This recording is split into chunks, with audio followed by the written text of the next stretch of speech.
The landscape of Cornwall in the UK has been shaped by its granitic backbone, of which kaolin, which is used for porcelain, is a large part. Throughout the landscape you can see the white scars of the extensive china clay extraction industry in the form of small mountains mirrored by their partnered pits with milky turquoise lakes and rivers stained by the white clay.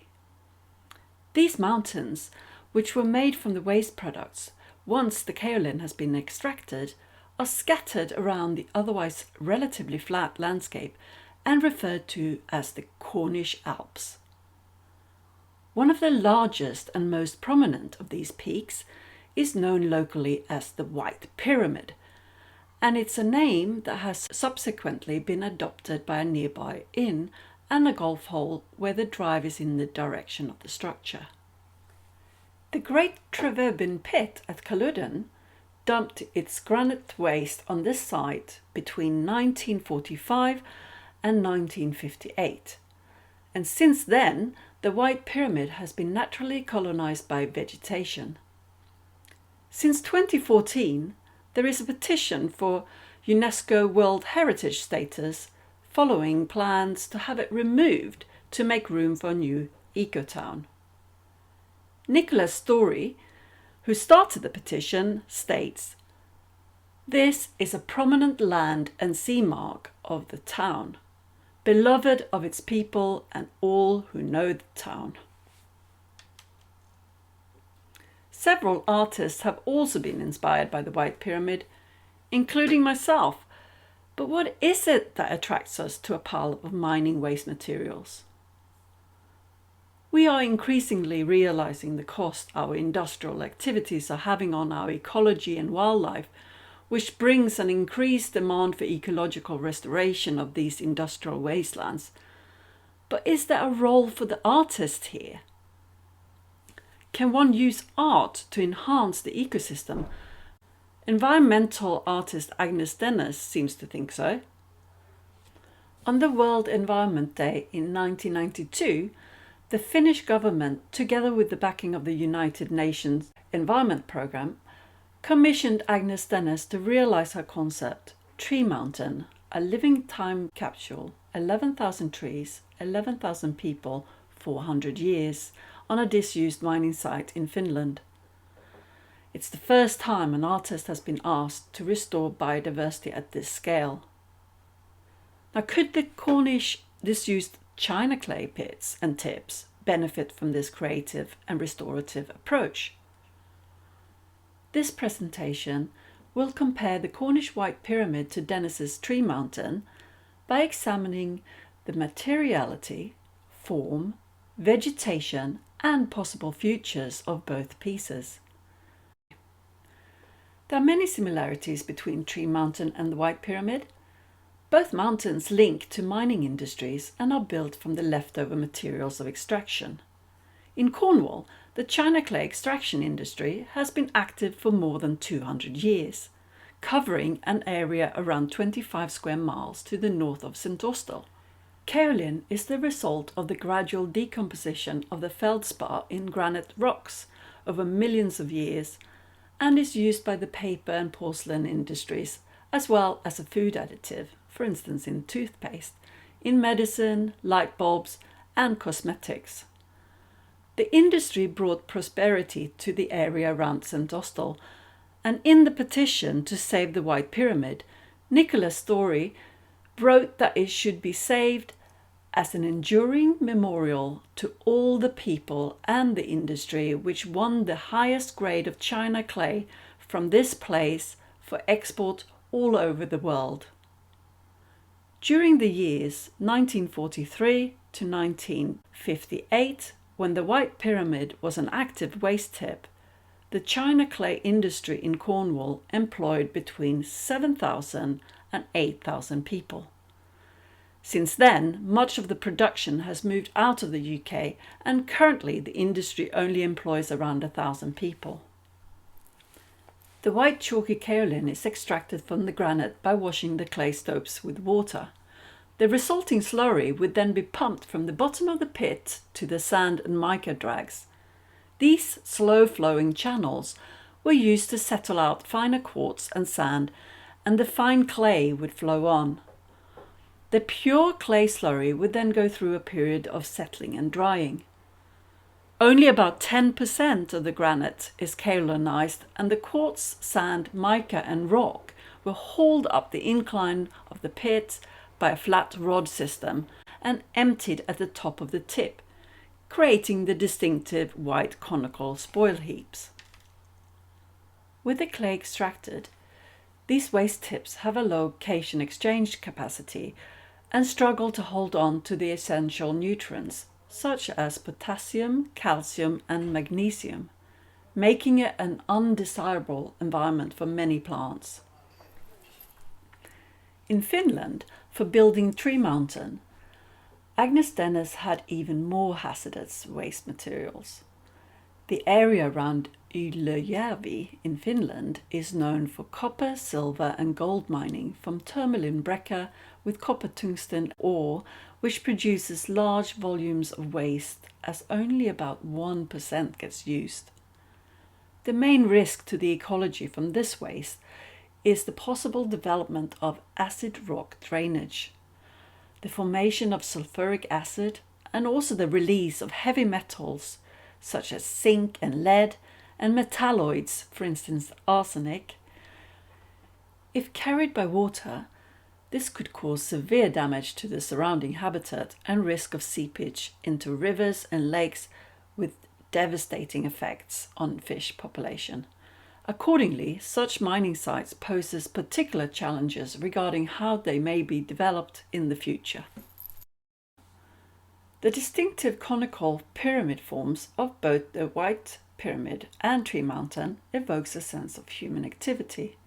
Even at a glance, one can discern that they are not created by purely natural forces. The Cornish spoil heaps were not designed to be aesthetically pleasing or to have any artistic or historical purpose.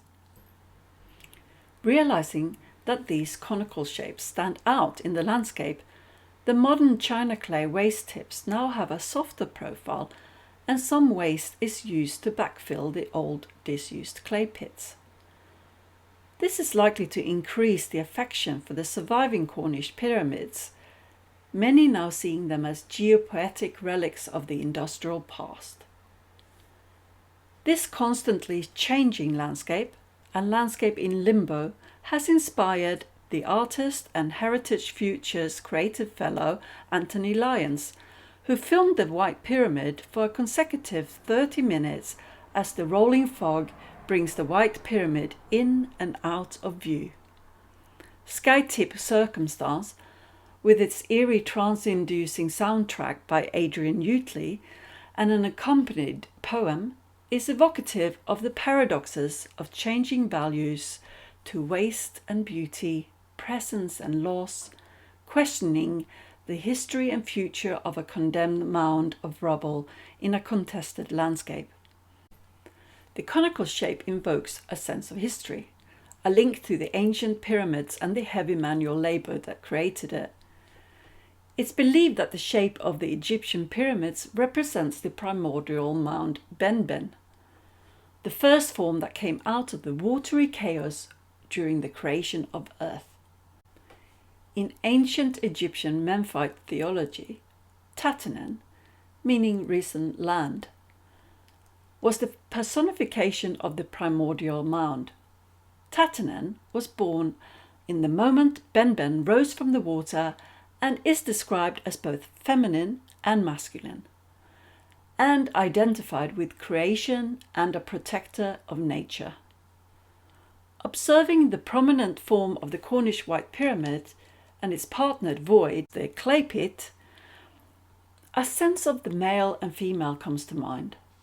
The ancient pyramids were also seen as resurrection machines where the Egyptian king buried there would be given a gateway into the heavens. Throughout Agnes Dennis's half-a-century career, pyramids have been a constant feature in her art. She likens her pyramids to visual philosophy, touching on ecological, social and cultural issues by posing a question and seeking an answer for humanity. With Tree Mountain, Dennis wanted to make the human intellect, combined with nature's magnificence, visible even from space, and to let it evolve long beyond her own lifetime. By choosing to create an elevated form that is hinting at an ancient form such as a pyramid, with resurrection and protector of nature at its core, this metaphor gets strengthened. During a site visit in February 2022, 64 years since tipping ceased, the immediate impression gained when approaching the White Pyramid was that it was mainly covered in rhododendron, gorse and heather. A closer look also revealed ferns and some buddleia bushes, but not many trees were seen, and the ones there were small and frail looking and growing at the base on the south, southwest and southeast sides. The north side was mainly covered by heather and rhododendron. The prevailing wind is southwesterly and also where the most noticeable tip erosions could be seen. Grouping these plants according to a paper written in 1981 and published by the British Ecological Society, which studied the ecosystem development on naturally colonized china clay wastes, the primary pioneer plants still present on the White Pyramid are heather, followed by fern and gorse. These pioneer species are being invaded by a small amount of willows, which belongs to the intermediate group, followed by the dominant and invasive rhododendron. The plants observed fit perfectly with the study and age of the tip. The White Pyramid has a natural progression from pioneering plant species from the surrounding landscape to tree species, but in over 6 decades, the ecological recovery is still in an early phase. On the other hand, Agnes Dennis's Tree Mountain was designed to be site-specific and adaptable, a pattern for restoration and preservation. The concept is the soul of the piece, and the trees are its manifestation. Originally, Dennis intended to use silver firs as these trees are becoming scarce, but for the finished Tree Mountain, she chose a locally occurring pine tree to better suit the environment.